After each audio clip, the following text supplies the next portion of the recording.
प्रिय बच्चों, आज मैं आपको सूरदास द्वारा रचित वियोग वर्णन के 2 पदों का अर्थ समझाऊंगी।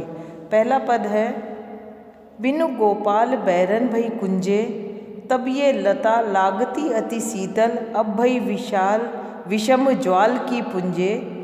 व्यथा बहती जमुना खग बोलत, वृथा कमल फूले अली गुंजे।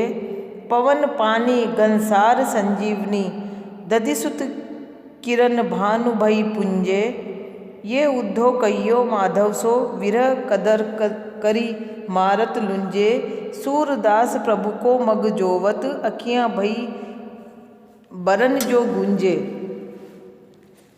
इस अवतरण में वियोग वर्णन का उपस्थित स्थिति का वर्णन गोपियों ने उद्धव से किया है।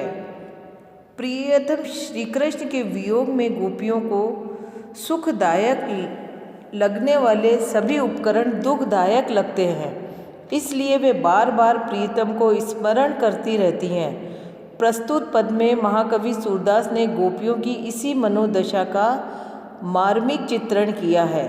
अर्थ देखिए, विरह व्यथा से पीड़ित गोपियाँ प्रीतम श्री कृष्ण का स्मरण करती हुई कहती हैं कि गोपाल के अभाव में रसयुक्त क्रीड़ाओं के आधार ये कुंज भी आज हमारे लिए शत्रु हो गए हैं। बिनु गोपाल बैरनी भई, बैरनी मतलब शत्रु हो गए, शत्रु हो गए ये जो बाग बगीचे हैं। संयोग के समय ब्रज की ये लताएं अत्यंत सुखकारी अनुभव होती थी, किंतु यही अब प्रचंड अग्नि की लपटों के समान लगती हैं। यमुना का स्वच्छ प्रवाह जल, कोकिल की मधुर स्वर लहरियाँ, कमलों का प्रफुल्ल विकास, मधुपों का कलगान,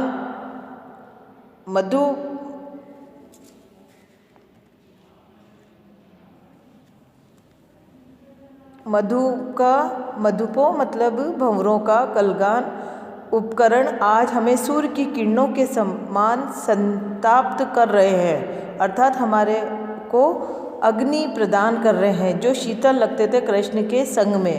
हे उद्धव, नंदलाल से कहना कि विरह कटार काट कर हमारी धज्जियाँ उड़ा रही है।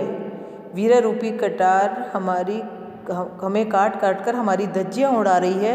सूरदास कहते हैं कि गोपियों ने कहा कि प्राण वल्लभ कृष्ण की बाट जोते हुए देखते हुए ये आंखें गुंजा के समान लाल वर्ण की हो गई है। गुंजा एक प्रकार का पुष्प होता है, गुगंची होती है। गुंजा मतलब वर्ण यानी लाल, गुगंची एक तरह का कीड़ा या जिसको कह दो प्रकृति का एक जीव होता है कि जो लाल रंग का होता है, उसके समान लाल हो गई है। अगला पद देखिए, संदेशी मधुवन कूप भरे, अपने तो पठवत नहीं मोहन, हमने फिरी न फिरे। जिते पथिक पठे मधुवन को, बहुरी न शोध करे। के वे शाम सिखाए प्रबोधे, के कहू बीच मरे। कागद गरे मेघ मसी कूटी, सर दव लागी जरे। सेवक सूर लिखन को औधो, पलक कपाट अरे। श्री कृष्ण के मथुरा चले जाने पर के बाद गोपियों ने उनके पास अनेक प्रेम पत्र भेजे और कई संदेश वाहक भी भेजे, परंतु मथुरा से उन्हें कोई प्रत्युत्तर नहीं मिला। इसी बात को लेकर गोपियाँ परस्पर कहती है, हमारे संदेशों की अधिकता से कूप मतलब कुएं, मथुरा के कुएं भी अट गए होंगे, भर गए होंगे। जो भी पथिक यहाँ से मथुरा गया उसी को हमने संदेश दिया था। संभवतः अब इसी भय के मारे इस मार्ग से कोई पथिक नहीं जाते हैं, अथवा यह भी संभव है कि उन पथिकों को श्री कृष्ण ने समझा बुझाकर संदेश के उत्तर न देने के लिए बाध्य कर दिया हो, अथवा यह भी हो सकता है कि वे प्रीतम कृष्ण तक नहीं पहुंच सके हो और बीच में ही मर गए हो। अतः अब इन दोनों कारणों से ही इस मार्ग से पथिकों का आवागमन बंद हो गया है।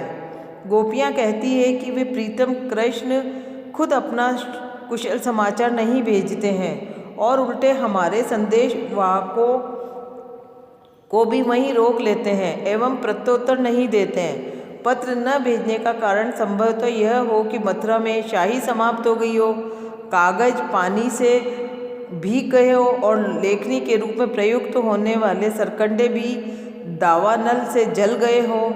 ऐसी विषम अवस्था में वे प्रीतम कृष्ण पत्र भी कैसे लिख पाते होंगे।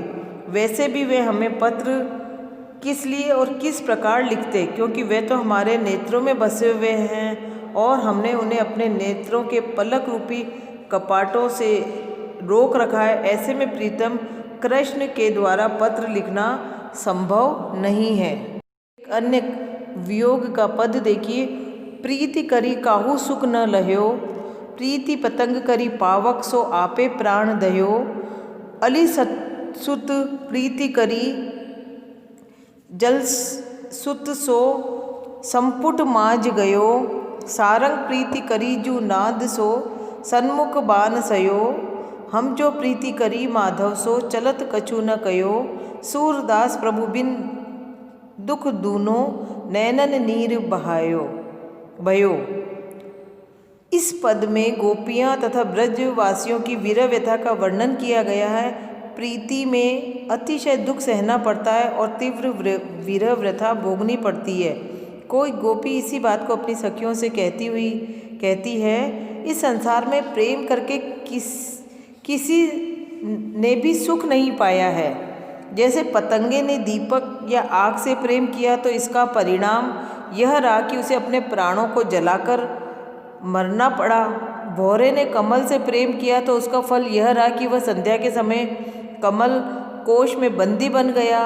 हरिण संगीत से प्रेम करता है तो वह शिकारी के द्वारा बाणों से बाधित हुआ, अर्थात सामने सामने मारा जाता है। हमने भी श्री कृष्ण से प्रीति की है, परंतु वह इतना निर्मोही निकला कि यहाँ से मथुरा जाते समय उसने हमें कुछ भी नहीं कहा। सूरदास जी कहते हैं कि गोपियाँ तथा ब्रजवासी परस्पर वार्तालाप करते हैं तथा कहते हैं कि प्रभु श्री कृष्ण के बिना हमारा दुख दुगना बढ़ गया और हमारे नेत्रों से हर समय आंसुओं की धारा बहती रहती है, अर्थात अब यह वीर व्यथा असहाय हो गई है। इस पद में प्रेम का निर्वाह करने में अनेक कष्ट उठाने पड़ते हैं।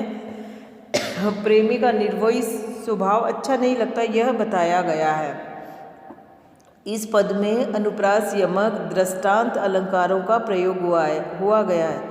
नाना प्रकार के उदाहरणों के द्वारा प्रेम में होने वाले दुखों का वर्णन किया है, जो तर्क सम्मत है और सत्यता को लिए हुए हैं। इस प्रकार बच्चों, आज हमने सूरदास द्वारा रचित वियोग के 3 पदों का अध्ययन किया है, जिसमें कृष्ण के मथुरा चले जाने के पश्चात गोपियों और ब्रजवासियों की जो दशा कृष्ण के वियोग में होती है, उसका बड़ा मार्मिक चित्रण सूरदास ने किया है। धन्यवाद।